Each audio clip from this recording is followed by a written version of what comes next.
Jean-Nicolas Blanchet, qui est l'excellent chroniqueur sportif au Journal de Montréal, Journal de Québec, nous apprend qu'il y aurait peut-être un investisseur saoudien qui serait intéressé à ramener les Nordiques. Jean-Nicolas, c'est de la science-fiction, ça, ou c'est vrai, là? Ben non, c'est pas de la science-fiction. On sait que les fonds souverains, que ce soit les Émirats Arabes Unis, Qatar et évidemment l'Arabie Saoudite, s'intéressent dans plusieurs entreprises. Ils ont des fonds qui valent les 2500 milliards. Puis là, il commence à être dans le sport en Amérique du Nord. Le Qatar a commencé à investir dans les Capitals de Washington. Après ça, il y a des pays des pays du Moyen-Orient qui ont commencé à s'intéresser à la NCAA pour essayer de rentrer après ça dans la NFL. Après ça, le Paris Saint-Germain, maintenant, c'est 100% un fonds souverain. Même affaire pour un autre club que j'ai su, Oxford. Bon, je me rappelle pas c'est quoi l'autre club, un club anglais. Donc, c'est inévitable. Si on veut que la valeur des équipes augmente, ben il faut laisser entrer ces joueurs-là. Il y a des règles qui vont leur permettre de plus en plus à être propriétaires de marchés sportifs, d'équipes de franchises Mais donc, sportives. si un investisseur saoudien est prêt à mettre de l'argent là-dedans, ça veut dire qu'ils jugent, eux autres, que c'est un bon placement. Donc, c'est un bon message à envoyer, finalement, à M. Bettman, là. Qu'il y a des gens qui croient à l'avenir économique de ce club-là. Ben, c'est sûr. Richard, les Nordiques, on a vendu ça quoi, à 50 millions? Ouais. Puis là, ça vaudrait quoi? 1,4 milliard? 75 millions, je pense, les Nordiques. C'est sûr là, qu'il y a des actuaires là-bas qui regardent ça attentivement puis qui se disent ça va être intéressant. Puis le sport professionnel, c'est une machine à fric. Tu sais, les Coyotes de l'Arizona, c'était épouvantable, eux autres, là. Ben, ils ont quand même leur valeur a augmenté de centaines de millions de dollars, même si c'était une catastrophe, là, puis qu'il n'y avait pas un chat qui allait. Je comprends, ils perdaient un peu d'argent par année, mais c'est comme ça dans tous les sports professionnels.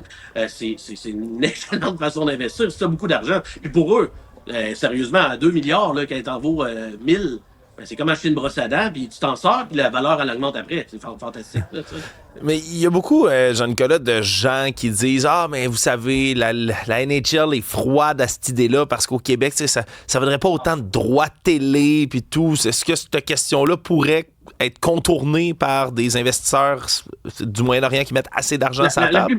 La plupart du temps, là, ces investisseurs-là, excusez, je vous sens belle dans une loge. Oui, c'est ça, il faut le préciser pour les gens qui ne te voient pas visuellement. Oui, t'es en direct du Centre Bell. Là. Oui, c'est ça. Mais la plupart du temps, c'est des investisseurs qui sont silencieux, qui participent pas, qui font pas grand-chose. Eux, ils disent arrangez-vous, ça a l'air de bien aller vos affaires.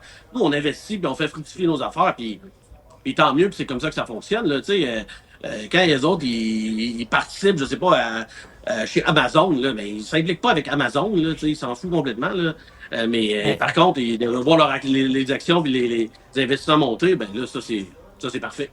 Écoute, moi, j'aurais des problèmes éthiques. Là. Le Qatar ou l'Arabie Saoudite là, qui participent là-dedans, là, je sais pas. Toi, tu te sentirais pas mal? Ben, OK. Puis ton téléphone, ton iPhone, Uber, Amazon, si tu conduis une Volkswagen, si tu vas chez Home Depot, chez Krispy Kreme, chez PFK, chez Pizza Hut, ben, tu les encourages. Si tu prends un avion, tu prends un Boeing ou un Airbus, pas mal tous les avions, ça. Ben, tu les encourages. Si tu regardes un film de Wall Street, tu les encourages. Tu sais, je veux dire, oui, je comprends, mais ils sont déjà partout. Tu sais, ça fait partie de notre quotidien. Peu importe ce que tu prends, ce que tu touches, il y a sûrement un fonds saoudien à quelque part qui a investi là-dedans. Mais quand tu regardes là, ça, pareil, ce que ces pays-là, ils sont encore en train de faire. Tu sais, on parle encore de la tutelle pour les femmes là, tu sais, dans ce pays-là. Oui. Donc, effectivement, il y a un dilemme éthique à avoir, mais on dirait que ce débat-là, il est déjà passé, puis tout le monde a décidé d'embarquer là-dedans. Puis ils font de l'œil à ces fonds souverains-là. C'est très recherché, puis ça en est une fierté de réussir à attirer l'œil de ces investisseurs-là.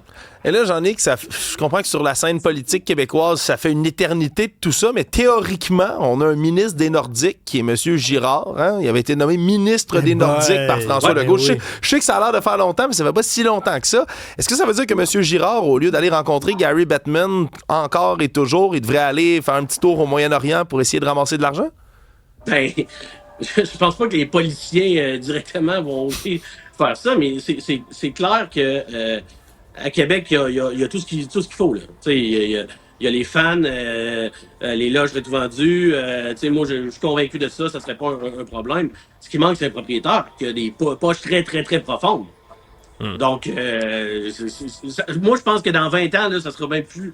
Mon article va être caduque. Là. On va se dire, ben oui, c'est comme ça maintenant, comme ça partout. Puis les valeurs des franchises, le Canadien va valoir 13 milliards. Là. Ça va être ça, là, ça sera plus achetable, sauf pour des fonds comme ça. Voilà. Et écoute, parle-nous du cahier olympique de samedi dans le journal.